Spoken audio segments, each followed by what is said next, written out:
Hola queridos hermanos, hoy estamos a domingo 4 de julio, es el domingo 14 del tiempo ordinario. Vamos a escuchar el Evangelio de San Marcos capítulo 6, versículo 1 al 6. Escuchemos del Santo Evangelio según San Marcos. Gloria a ti, Señor. En aquel tiempo Jesús fue a su tierra en compañía de sus discípulos. Cuando llegó el sábado, se puso a enseñar en la sinagoga, y la multitud que lo escuchaba se preguntaba con asombro: ¿dónde aprendió este hombre tantas cosas? ¿De dónde le viene esa sabiduría y ese poder para hacer milagros?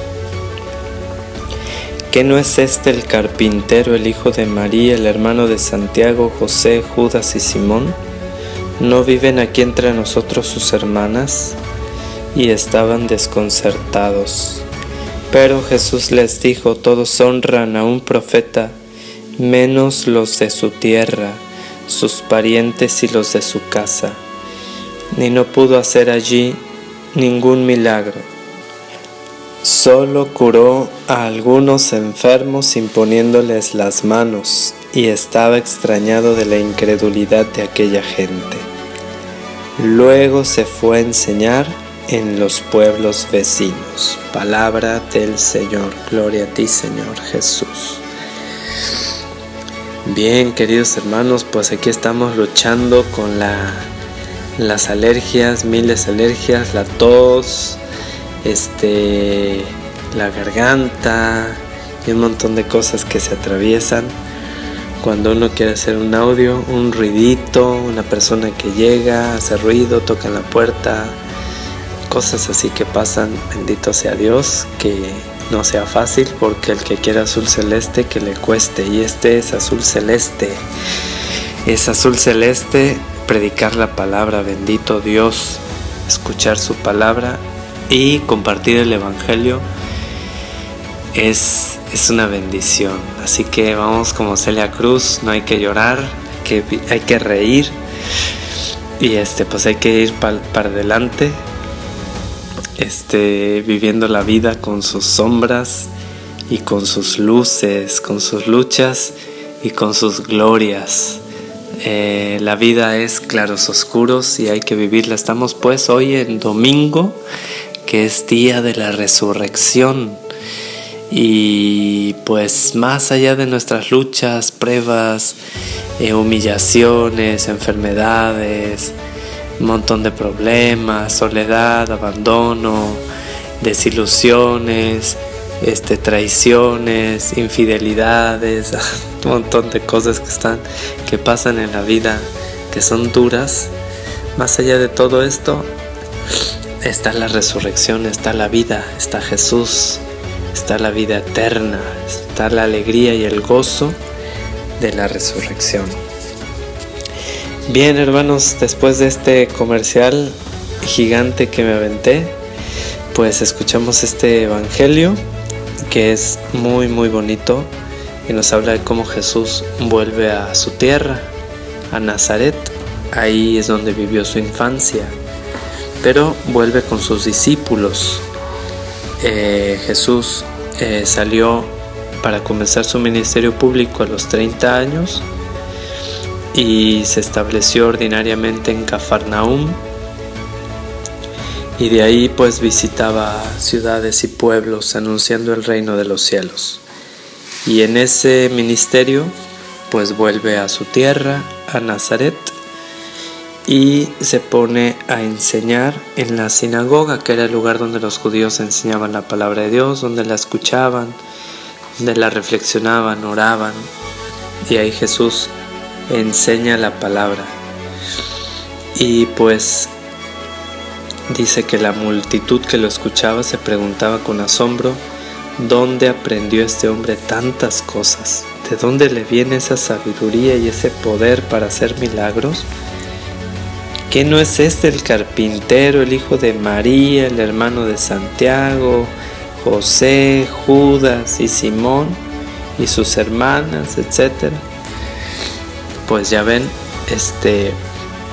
para empezar siempre hay que decir esto, y ya lo hemos dicho un montonal de veces, pero no importa porque siempre hay alguien distinto que no ha escuchado esto. Pues cuando el Evangelio habla de los hermanos de Jesús, la palabra hermanos en el contexto de la Biblia en aquel entonces pues designaba parientes o paisanos, primos, tíos, parientes.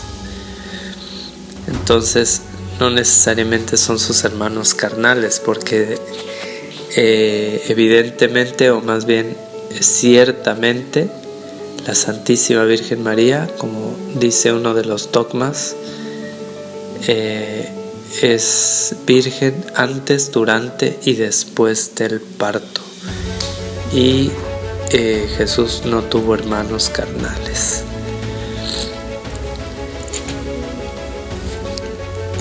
Y entonces, bueno, pues continuamos diciendo que pues los paisanos de Jesús reconocían su sabiduría, pero no sabían de dónde había salido esa sabiduría.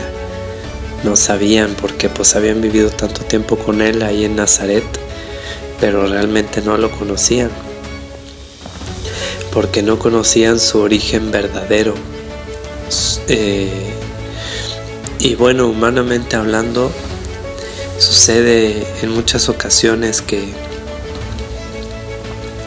aquellas personas que conocemos, familiares o amigos, puede ser que los veamos al principio pues como personas ordinarias, ¿no? Y de repente despuntan con alguna gran virtud que cultivaron, o Dios les bendice con bienes materiales o fama o prestigio, y de repente son conocidos por muchos, y entonces nos acecha y nos asedia aquella tentación del pecado de la envidia. Y la envidia pues es esa tristeza ante el bien ajeno. Y pues la envidia es terrible. Es terrible la envidia porque es pecado característico, muy característico del demonio. Por la envidia del diablo entró la muerte al mundo. Y bueno, pues ese pudo haber sido la actitud por la cual los paisanos de Jesús no querían aceptar su mensaje, ¿no? Quizá por envidia. Pero hoy en día, y nos dice el Padre Santiago Martín, que es muy interesante esto que comenta, hoy en día puede ser otra la causa.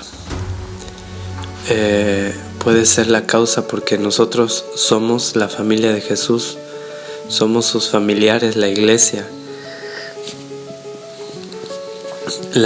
que él fundó, y entonces puede ser que ahora nosotros seamos los incrédulos, y ciertamente en muchos sectores de la iglesia, y desgraciadamente incluso teólogos, argumentan con un montón de argumentos falsos que ciertos pasajes del Evangelio pues están pasados de moda, o no aplican, o no vienen directamente de Jesús, y ponen un montón de argumentos para desacreditar la palabra de Dios. Y entonces en el fondo es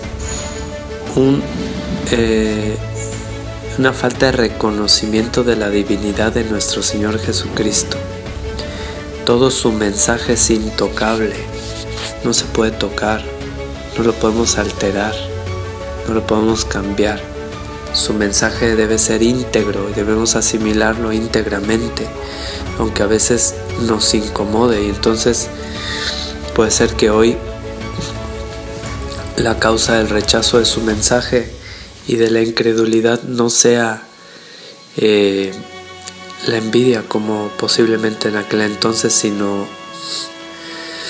el hecho de que el mensaje pues sea incómodo. Perdonen, pero tengo un montón de alergia y ya he parado un montón de veces el audio, pero bueno, ni modo, así con todo esto pues vamos a seguir. Y esa es posiblemente la causa, la incomodidad del mensaje, pero somos nosotros los que nos debemos adecuar al mensaje y no el mensaje a nosotros. Y por eso, aunque hoy no sea políticamente correcto hablar de pureza y de castidad, aunque hoy en día la castidad no esté de moda, debemos adecuarnos al mensaje de Cristo y no adecuar su mensaje a nuestra vida.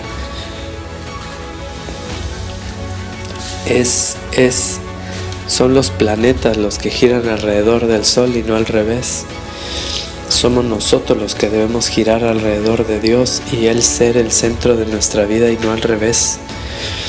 Debemos asimilar íntegramente su mensaje. Ayer precisamente estaba escuchando y viendo un video interesantísimo del padre Javier Olivera Rabasi, donde asienta los fundamentos de la postura de la Iglesia frente a la inmoralidad del acto homosexual,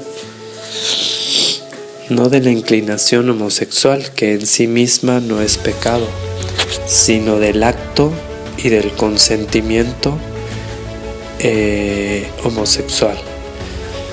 Y ya lo fundamenta en Génesis capítulo 19 y ya después menciona la postura de los santos padres, y por último termina hablando de algunos números del catecismo de la Iglesia, donde se demuestra que la postura de la Iglesia está en contra de los actos homosexuales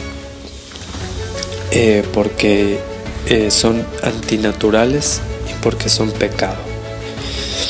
Entonces esto por toda esta corriente del lobby gay que se está queriendo meter cada vez más en la Iglesia y llevarnos hacia la postura de aceptar la homosexualidad como algo normal. Es cierto que debemos tomar la postura de Cristo, amar mucho al pecador, pero también su postura es odiar el pecado. Y bueno, pues aunque el mensaje en muchas ocasiones sea incómodo para muchos, para todos nosotros en alguna parte del mensaje completo de Cristo sea incómodo, debemos asimilarlo y aceptarlo, porque somos su familia, somos su iglesia y debemos ser los primeros que creamos y vivamos su palabra y su mensaje. Adorado sea Jesucristo. Declaro que todo lo bueno que hay en mí, todo viene de Dios, y que todo lo malo que hay en mí, todo viene de mí. Suya es la gloria. Amén.